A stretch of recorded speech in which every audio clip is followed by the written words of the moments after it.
কি এমন ঘটেছিল যে মৃত্যুর দেবতা যমরাজকেও মহাকাল একবার বধ করে দিয়েছিলেন মাত্র একটা 16 বছরের ছোট্ট ভক্তের জন্য?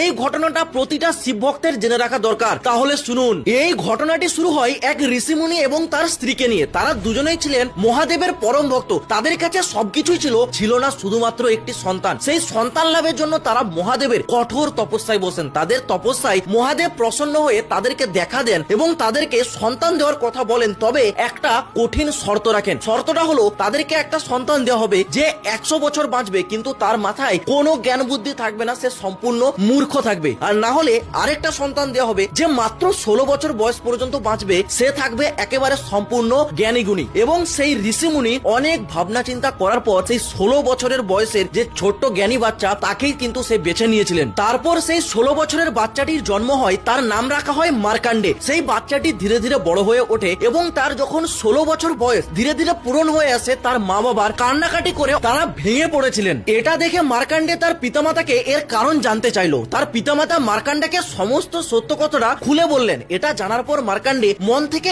একটুও দুঃখ পায়নি। সে তার পিতামাতাকে বলল, আমি যদি কোথাও যাই তাহলে আমি মহাকালের কাছেই যাব। এটা বলে মার্কান্ডে বেরিয়ে পড়লো। মার্কান্ডে একটি পবিত্র নদীর পাড়ে গিয়ে মাটি দিয়ে সেখানে শিবলিঙ্গ তৈরি করলো। সেখানেই ধ্যানে বসে গেল। টানা 3 দিন ধ্যানে বসার পর মার্কান্ডেরও 16 বছর বয়স একেবারে পূর্ণ হয়ে গেল। ঠিক তখনই যমরাজ দুজন দূতকে পাঠালেন মার্কান্ডেকে নিয়ে আসার জন্য। যমরাজের দুজন দূত মার্কান্ডের কাছে গিয়ে পৌঁছাতেই মার্কান্ডেকে ছুঁতেও তারা পারলো না মার্কান্ডের ভক্তির জোরে। তারা ব্যর্থ হয়ে আবার যমরাজের কাছে ফিরে গেল। যমরাজ তখন রেগে গিয়ে নিজের চাবুক নিয়ে মার্কান্ডের কাছে স্বয়ং এসে উপস্থিত হলেন। যমরাজ মার্কান্ডেকে বললেন, বালক, তোর সময় শেষ, এইবার তুই আমার সাথে চল। এটুকু বলতেই মার্কান্ডে ভয় পেয়ে শিবলিঙ্গটাকে জড়িয়ে ধরলো। তখনই যমরাজ নিজের চাবুকটা মার্কান্ডের দিকে দিল এবং সেই চাবুক মার্কান্ডের সাথে সাথে শিবলিঙ্গটাকেও জড়িয়ে ফেললো। আর এটাই ছিল যমরাজের সব থেকে বড় ভুল। যমরাজ না জেনেই মহাকালকে বেঁধে ফেলেছিলেন। আর সেই সময় শিবলিঙ্গ থেকে প্রকট হয় স্বয়ং কালের কাল মহাকাল। মহাকাল রেগে গিয়ে সেই সময় যমরাজকে